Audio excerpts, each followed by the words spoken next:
Ya, dari tawaran masing-masing capres dan cawapres atau tim capres dan cawapres, kira-kira ini bagaimana tanggapan dari Kadin, Mbak Sinta? Ini mana yang paling menarik? Ada tidak yang agak sulit terrealisasi dari tawaran mengenai energi baru terbarukan tadi?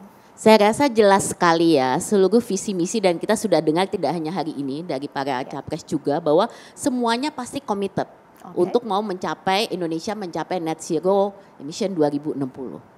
Pertanyaannya melalui energi transisi dan akselerasi EBT, apakah ini bisa tercapai? Jadi kalau saya lihat dari visi misi jelas semua, arahnya tuh sama, targetnya sama.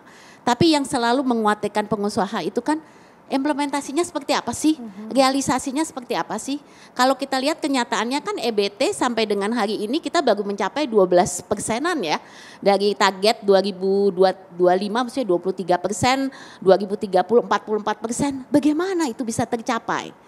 Nah, kita lihat tadi sudah disampaikan bahwa kita masih base untuk pembangkit listrik paling tidak, base-nya itu masih fossil fuel base ya, berarti masih pembangkit listrik batu bara kita masih mendominasi juga.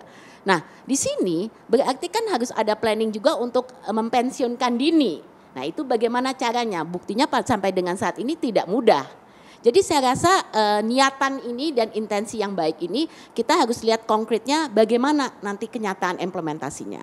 Nah, kalau kita melihat aspek di Indonesia ini kita mau tumbuh dengan pertumbuhan ekonomi, kalau untuk jadi Indonesia negara maju malah mesti sampai 6-7%, nggak bisa cukup 5%. Nah, sementara dari sisi yang lain kita juga mesti melihat bahwa tadi sudah banyak dibicara mengenai ketahanan energi dan lain-lain. Itu kalau kita lihat ini tidak hanya soal accessibility, tapi juga affordability. Berarti kalau dari aspek keuangannya ini affordable enggak gitu. Nah, kalau kita mau kepada EBT, kita selama ini sudah memakai pembangkit listrik contohnya batu bara, kemudian ke EBT, is that affordable? Bisa kompetitif nggak harganya? Apalagi dengan tadi disebutkan subsidi daripada fossil fuel tadi, ya kan? Bagaimana gitu? Nah ini jadi saya rasa yang mungkin perlu kita dengarkan lebih lanjut adalah secara lebih in-depth. Sebenarnya memungkinkan nggak sih gitu loh? Selama ini apa yang sudah dicanangkan ini realisasinya kenyataannya itu ternyata masih banyak tantangannya. Saya melihat kalau untuk energi transisi jelas Indonesia ini kan sudah punya energy transition mechanism ya, ada country platformnya dan lain-lain. Tapi 3 aspek yang tadi disebutkan adalah teknologi yang jelas, ya kan?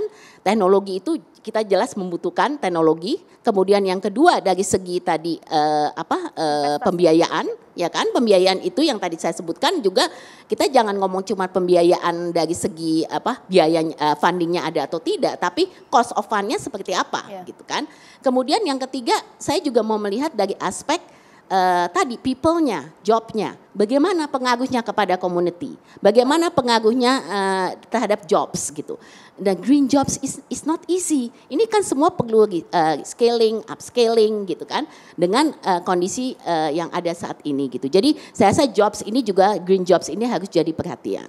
Tapi dari keseluruhan mungkin kalau nanti mungkin pemerintah akan datang, yang jelas regulasi ini menjadi satu aspek yang penting, ya kan? Kita tahu saat ini undang-undang EBT-nya juga masih ada di DPR ya. Jadi kita banyak nih pertanyaan bagaimana nih kelanjutannya seperti ini. Pas banget ini, langsung saja saya ke nomor urut 2 dulu ya anggota DPR kita. Ya, memang ini bukan quantum leap, tapi juga harus ada lebih in-depth lagi, lebih praktikal lagi, apalagi aturannya seperti apa? Aturannya saya kira jelas. Pertama, aturan dasarnya undang-undang energi baru terbarukan.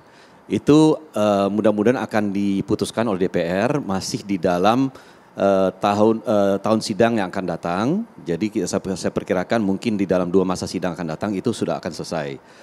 Karena 591 daftar isian masalah sudah selesai dibahas. Dan itu nanti akan menjadi dasar dari bergeraknya sektor energi terbarukan di Indonesia.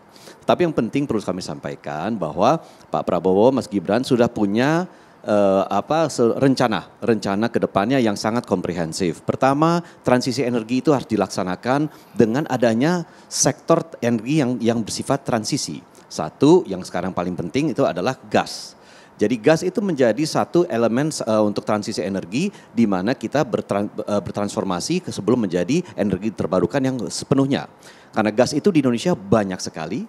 Gas itu secara infrastruktur itu juga sudah terbangun cukup baik. Tinggal bagaimana terjadi co-firing antara PLTU batubara sekarang dengan gas agar bisa berkurang emisi yang dihasilkan oleh emisi karbon yang dihasilkan oleh PLTU batubara. Karena betul sampaikan oleh Ibu Sinta tadi, untuk mempensiunkan yang namanya PLTU batubara itu tidak mudah. Kita ingin pensiunkan PLTU Cirebon dan PLTU Pelabuhan Ratu dibutuhkan masing-masing 13 dan 12 triliun untuk masing-masing PLTU itu. Uangnya dari mana? Nah itu dibutuhkan. Dan kalaupun kita bisa pensiunkan, uangnya ada, apakah sudah ada alternatif menggantinya? Belum ada. Nah oleh karena itu kita akan membangun transisi energi yang betul-betul memanfaatkan sumber-sumber energi yang sekarang ada. Jangan lupa untuk mengembangkan sumber energi yang sifatnya geotermal, air, bayu dan lain-lain, pengembangannya itu dibutuhkan 6-8 tahun. Berbeda, kalau gas itu hanya butuh 2 tahun. Jadi kita akan giatkan pembangunan infrastruktur gas agar seluruh gas itu bisa dimonetisasi dan bisa kemudian dijadikan bagian dari co-firing dari PLTU batubara yang sekarang ada. Baik.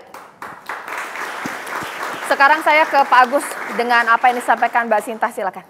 Baik, terima kasih sekali Bu Sinta. Saya kalau mengingat undang-undang RUU dari EBT ini, dulu aslinya namanya RUU EBT Bu. Kebetulan dulu yang mengusulkan termasuk saya Bu. Pada waktu itu saya masih menjadi wakil ketua DPR, saya mengusulkan bahwa harus ada rencana undang-undang tentang energi baru dan terbarukan.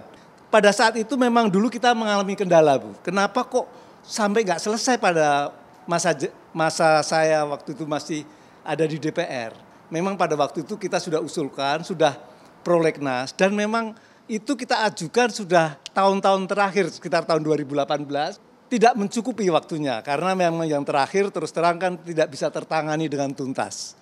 Dan akhirnya memang di carry over, tetapi kalau carry over undang-undangan harus dari awal. Nah tentunya saya titip, ngapain sih dilakukan terlalu lama.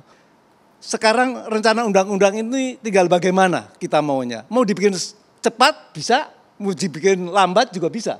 Tapi saya lihat tadi komitmennya minimal itu pada masa periode ini akan dilaksanakan. Terus yang kedua masalah transisi energi Pak. Memang terus terang Pak pada saat saya menjabat menjadi wakil ketua DPR, saya itu mengambil tema yang khusus. Pada waktu itu saya mengambil suatu ini kebijakan dari energi terbarukan. Sehingga saya sudah muter ke seluruh dunia. Sehingga saya tahu Pak, untuk energi terbarukan itu di seluruh dunia tidak ada yang tidak disubsidi. Semua disubsidi. Karena apa sifatnya? Energi terbarukan misalnya geotermal. Kalau yang lain-lain mungkin agak singkat ya. Kalau geotermal itu menggalinya atau mengambilnya cukup lama. Tetapi kalau sudah jadi sustainable, itu tidak akan terus, urutannya akan terus tetap ada. Jadi tidak seperti fosil. Kalau fosil begitu dipakai habis. Kalau ini enggak, begitu dipakai ada lagi. Mungkin saya kasih tahu geotermal kan yang diambil dari panas bumi. Panas bumi itu kalau yang dari teknik di sini, panas bumi itu sifatnya memanaskan. Seperti kayak kita merebus air di teko. Setelah teko itu mendidih, airnya kan menguap. Uapnya itu yang untuk menghidupkan turbin. Nah terus apa kompornya itu Pak? Kompornya magma. Apa tekonya? Tekonya itu lapisan batu-batuan. Airnya apa? Ya air, karena kan mengandung air dan lain sebagainya. Setelah dikuatkan dengan magma, itu diambil uapnya itu yang menghidupkan turbin. Sehingga, tetapi itu adanya di 2000 meter di bawah permukaan tanah, sehingga biayanya cukup mahal. Tapi nanti kalau sudah jadi, ini tidak bisa habis. Kalau kita lari ke gas, gas itu kan tetap saja bukan energi terbarukan, Pak. Iya. Memang kalau kita programkan di dalam program kita, gas itu juga bisa menjadi alternatif dan itu menjadi hilirisasi. Hilirisasinya dari mana? Dari batu bara. Jadi kalau saya yang lebih kita fokuskan adalah pure daripada energi terbarukan. Nanti saya akan tanya bahwa ada beberapa catatannya, belum lagi bahwa untuk untuk menutup PLTU itu juga butuh anggaran yang cukup besar. Kebijakan populis boleh dilakukan, tapi apakah realistis nanti akan kita bahas di Indonesia Business Forum.